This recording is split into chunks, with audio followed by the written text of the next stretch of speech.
Assalamualaikum warahmatullahi wabarakatuh. Alhamdulillahirabbil alamin. Allahumma sholli ala sayyidina Muhammad wa ala alihi wa ashabihi ajmain. Sobat sewot yang dirahmati Allah dan disayangi Rasulullah sallallahu alaihi wasallam, selamat menjalankan ibadah bulan suci Ramadan ya. Kita akan segera berpisah dengan bulan Ramadan dan ini satu hal yang sangat menyedihkan tentunya buat kita semuanya.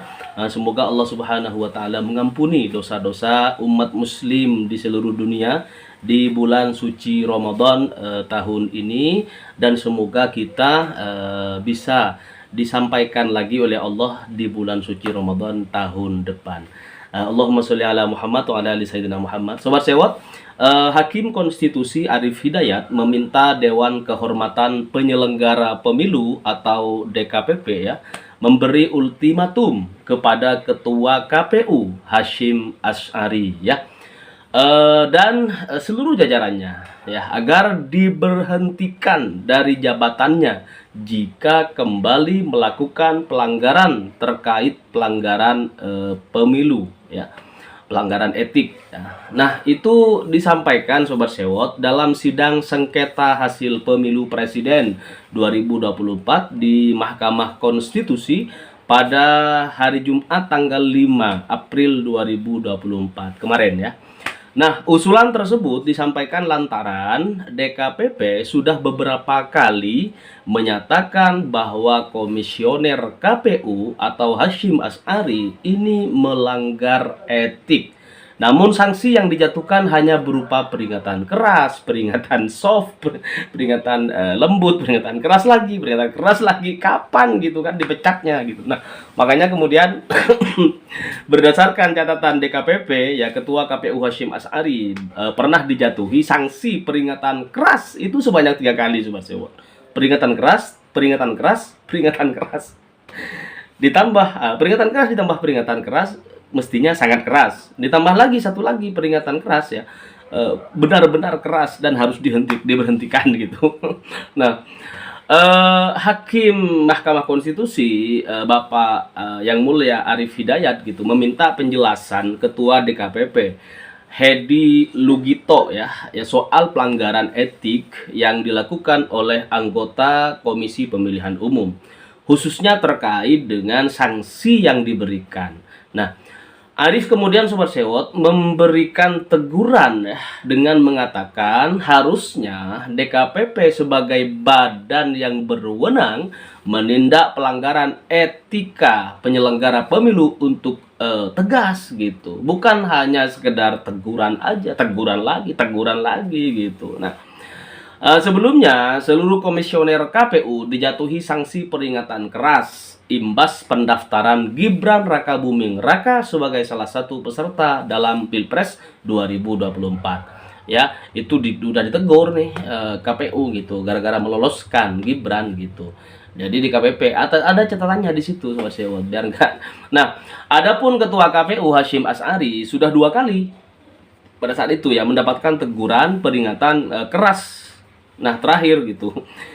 Satu terkait dengan meloloskan Gibran, yang kedua terkait melanggar kode etik karena pergi dengan ketum Partai Republik 1 Husnaini ke Yogyakarta.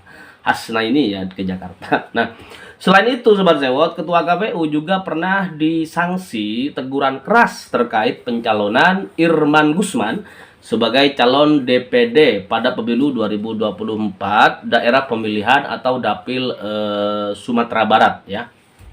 Nah, putusan Dewan Kehormatan Penyelenggara Pemilu atau DKPP terhadap pelanggaran kode etik Ketua KPU Hasyim Asy'ari ini disoal di depan Mahkamah Konstitusi gitu. Nah, dalam sidang lanjutan Sobat Sewot, perselisihan hasil pemilihan umum atau PHPU ya, Hakim Mahkamah Konstitusi Arif Hidayat merasa heran ya tidak ada sanksi pemecatan terhadap Hasyim Asy'ari. Padahal Hasyim Asy'ari telah dijatuhi sanksi peringatan keras lebih dari 2 kali oleh DKPP. Ya ngapain kalau statusnya masih sama? Yang pertama pelanggaran etik misalnya, kemudian pelanggaran peringatan keras, berikutnya peringatan keras lagi, kan jatuhnya sama Sobat Sewot, statusnya sama. dapat nilai A, dapat nilai A lagi gitu kan, sama aja gitu. Kalau dari dapat nilai B kemudian naik tingkat ke B1 B plus, kemudian naik tingkat lagi B A1 gitu misalnya. Nah, itu baru peringatan apa namanya ya? Peringatan keras itu berdampak terhadap pola sikap yang dilakukan oleh Hasyim Asy'ari. Tapi kalau cuma peringatan keras lagi, peringatan keras lagi, sampai kapanpun dia bisa melanggar begitu aja gitu, nggak ada efeknya gitu. Nah, nggak ada efek jerah gitu maksudnya Sobat Sewot, pecat aja kata MK gitu.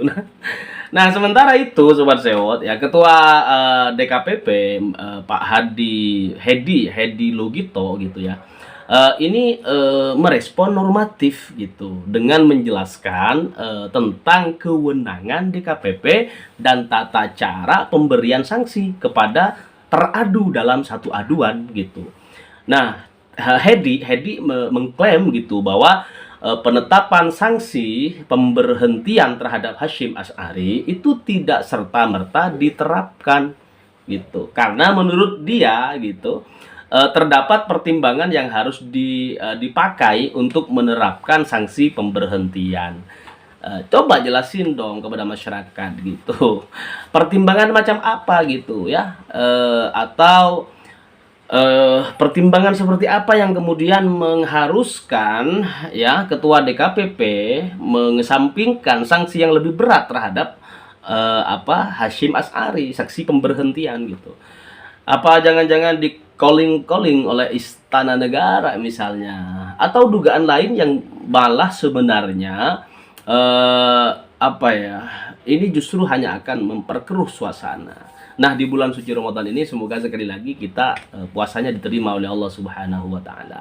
Sobat Sewot, selanjutnya Muhadjir ya, ini ditegur Hakim MK gara-gara bela Jokowi soal bagi-bagi bansos, bagi beras, bagi duit, bagi apa segala macam yang kemarin itu sebelum Pilpres luar biasa ya. Bahkan pasca Pilpres juga luar biasa. Sekarang juga masih sangat luar biasa. Itulah Jokowi, Bapak BLT dulu. Beliau saya sangat ingat, dia menang itu gara-gara Jokowi bilang, saya paling nggak suka bantuan tunai. Saya paling nggak suka BLT gitu kan. Biarkan masyarakat semakin mandiri, ajari masyarakat biar. Justru hari ini Sobat Sewot lebih parah dari SBY ya. Innalillahi wa inna ilaihi raji'un. Ngomongnya kemana ya kan, Jokowi gitu loh gitu. Diampuni dosa-dosa Jokowi karena sering diomongin sama kita semuanya gitu. Nah, Sobat Sewot, Menteri Koordinator Bidang Pembangunan Manusia dan Kebudayaan ya, Menko PMK Muhadjir Effendi menjawab pertanyaan Hakim Mahkamah Konstitusi soal Joko Widodo yang rajin keliling untuk membagikan bansos di tengah tahun politik. Padahal sebelum-sebelum nggak rajin, sebelumnya banyak alpanya gitu. Biasanya kan cukup kepala desa yang ngurusin atau RT atau RW gitu kan. Ini menjelang Pilpres gitu kan, menjelang pemungutan suara lebih-lebih gitu kan, Jokowi ini terpantau sangat rajin. Kalau bisa kasih sebagai teladan gitu. Kalau siswa atau santri ya, dari saking rajinnya Jokowi itu pantas dikasih penghargaan sebagai siswa teladan tahun 2024 ya. Nah, Sobat Sewot, ini presiden teladan ya. Nanti kalau udah mantan boleh dong dikasih mantan presiden teladan karena banyak keliling bagi-bagi bansos di tengah tahun politik. Nah, itu ditegur, Muhadjir ditegur oleh Hakim MK. Hal tersebut Sobat Sewot disampaikan Muhadjir dalam sidang lanjutan perselisihan hasil pemilihan umum atau PHPU di Mahkamah Konstitusi hari kemarin tanggal 5 April Jumat ya.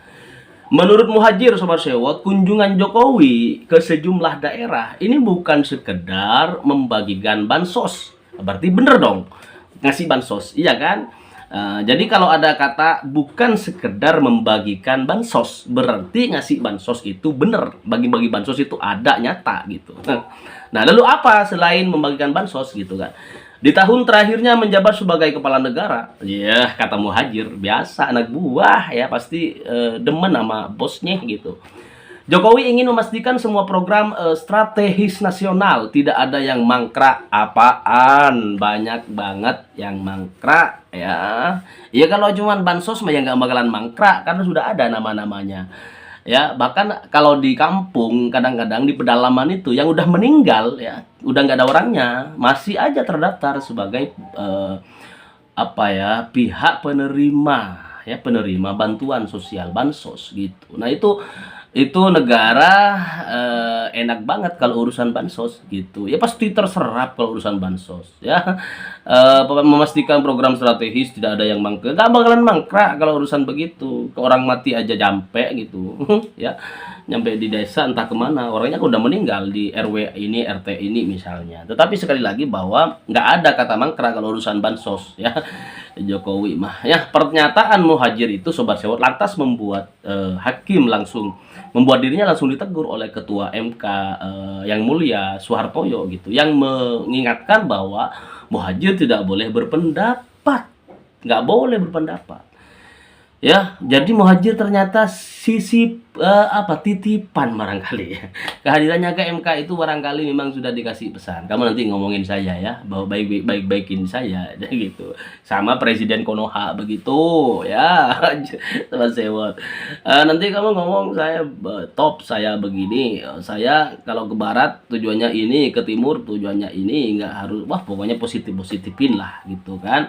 Junjungan di negeri Konoha ya. Nah, kunjungan presiden ya dan bagi-bagi bansos tersebut didalilkan pemohon ya, paslon 01 dan paslon 03 ini tentang kunjungan presiden yang rajin banget itu, yang udah pantas dapat penghargaan sebagai siswa dan santri teladan tahun 2024. Nah, itu apa namanya ya? Itu permohonan ya, permohonan dari apa, paslon 1 dan paslon 3 Sobat Sewot. Nah, kemudian Sobat Sewot, itu juga sebagai bentuk apa ya, dugaan kecurangan memenangkan paslon Prabowo Gibran Raka Buming Raka. Nah, Sobat Sewot yang dirahmati Allah, persidangan sengketa hasil Pilpres 2024 ini masih berjalan di Mahkamah Konstitusi ya. Terbaru kemarin Hakim MK meminta KPU membawa bukti formulir C hasil ya. Saya sejak awal udah bilang Sobat Sewot bahwa 2019 itu C hasil ya, salinan itu ada di Prabowo segudang ya, yang punya Prabowo. Yang punya Jokowi aslinya Sobat Sewot, karena memang by design udah diganti di dugaan waktu itu ya, 2019 itu udah diotak-atik di tingkat PPK kecamatan ya. Suaranya Prabowo Sandi itu bisa diganti ke Presiden Konoha gitu, dan punya Konoha ditaruh di Prabowo. Akhirnya apa? Nyampe di MK ternyata yang aslinya ke Jokowi, yang fotokopian di Prabowo Sandi. Rusak negara Konoha Sobat Sewot ya.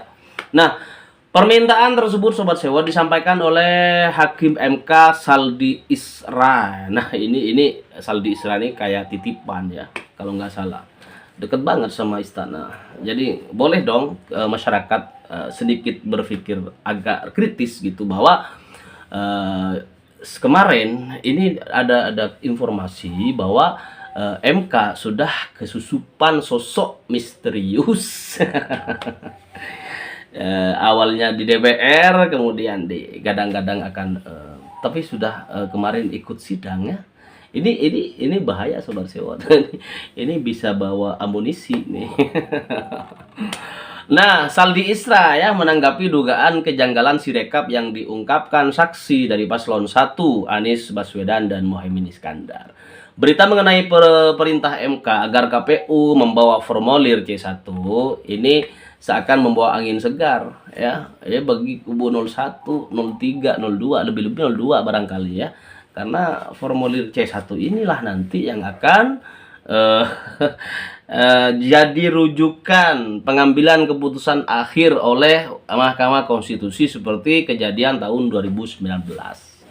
Ya, hanya saja 2024 ini Sobat Sewot ya, permainan Sirekap tuh lebih bingung dia karena memang banyak ahli IT yang kemudian menyoroti Sirekap. Akhirnya apa? Dipending dulu gitu, diacak-acak dulu Sirekap di Alibaba sono gitu. Kalau di Indonesia lu bisa kebobolan, bisa ketahuan nih pemenangnya yang asli sesuai dengan input data hasil pemilu waktu itu hari H itu ketahuan ya, paslon 01 misalnya itu pasti, sehingga diacak-acak dulu lah, diiniin dulu lah, dan itu minta perlindungan ke Alibaba. Lucu Sobat Sewot, di Konoha dan di Wakanda Wakanda nomor Indonesia Forever. Nah, pendukung Amin Sobat Sewot lewat akun X Neng Monika ini memposting berita mengenai permintaan Hakim MK ke KPU tersebut ya. Sekali lagi bahwa permintaan Hakim MK ini akan justru menguatkan kubu KPU ya. Karena memang saya bilang seperti 2019 ujungnya nanti akan permasalahannya ada di form C1 yang Amin ini fotokopian atau foto-foto gitu, di foto di tempat TPS, yang Prabowo ini yang asli. Aduh, rusak negara ya, Konoha sama Wakanda. Nah, Jubir Timnas Amin Muhammad Said Didu pun menanggapi berita yang diposting akun Neng Monika tersebut Sobat Sewot. Said Didu justru pesimistis dengan sikap Hakim MK ya. Iya dong, saya bilang awal barusan Hakim MK yang ngono, yang ini nih Hakim MK yang udah dikerok masuk angin ya, dikerokin. Ya.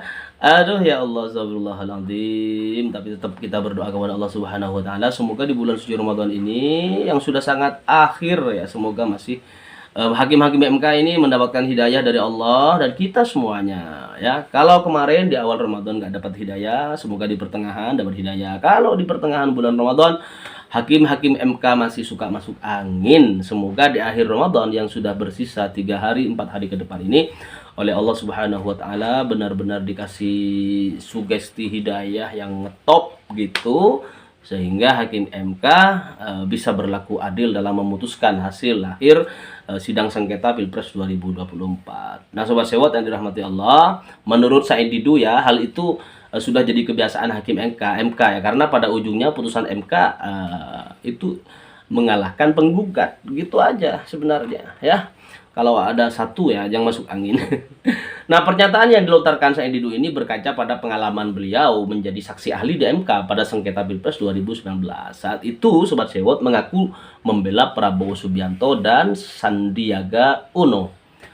Saat persidangan cerita dulu ya, Hakim MK seakan memberi harapan kepada kubu Prabowo Sandi. Tapi saat putusan, ya Allah, justru jauh banget dari harapan itu dan malah memenangkan Jokowi Ma'ruf Amin yang nyata-nyata faktanya gitu kan kalah misalnya. Nah, tapi Sobat Sewot, lagi-lagi kita harus bersyukur kepada Allah di bulan suci Ramadan ini. Semoga kedapatan malam Lailatul Qadar, semoga kedapatan maghfirah, semoga kedapatan segala macam lah, sehingga nanti di akhir Ramadan ini kita menemukan titik terang, jangan hanya malas ngomongin MK dah kalau kayak kemarin dah ya. Kalau kayak tahun 2019 saya di Prabowo Sobat Sewot, saya Prabowo Sandi. Jangan ngoceh situ. Saya 2 kali di Prabowo Sandi ya. Kalah sengketa 2019. Saya di Jakarta waktu itu di depan MK ya, bareng teman-teman aktivis mahasiswa, dan saya mimpin aksi demonstrasi menolak hasil yang KPU yang memenangkan Jokowi Ma'ruf Amin pada saat itu. Ya, jangan ngoceh aja ya. Prabowo itu seandainya hari ini independen dalam maju, artinya nggak ada iming-iming Jokowinya gitu kan, maka kemudian sudah pasti menang gitu. Kemudian kita juga lebih yakin bahwa konsistensi Pak Prabowo ini kembali ke hitoh gitu. Tapi sejak jadi menteri gitu, banyak yang bilang nggak kembali ke hitoh. Sobat Sewot dan dirahmati Allah dan disayangi Rasulullah SAW, semoga semuanya baik-baik saja, Indonesia semakin maju, siapapun presidennya, mereka semuanya adalah pesuruh kita nanti. Yang jadi presiden mau Prabowo Gibran, mau Anies Baswedan dan Muhaimin, mau juga misalnya siapa Ganjar Mahfud yang jadi misalnya, wallahu alam, kan masih belum nih sekarang. Nunggu putusan MK, ya kan? Boleh dong berandai-andai, boleh dong menduga-duga. Semoga siapapun yang jadi presiden, yang pasti mereka adalah pesuruh kita, ya. Kita yang ngasih suara buat mereka, kemudian jadi, maka mereka harus nurut sama rakyat. Jangan kemudian semena-mena main gusur sana sini, ya, main dukung segelintir orang oligarki tanpa melihat kepentingan masyarakat Indonesia secara panjang ke depan. Nah, itu yang pasti. Sobat Sewot, salam sejahtera buat semuanya. Allahumma sholli ala sayyidina Muhammad. Assalamualaikum warahmatullahi wabarakatuh.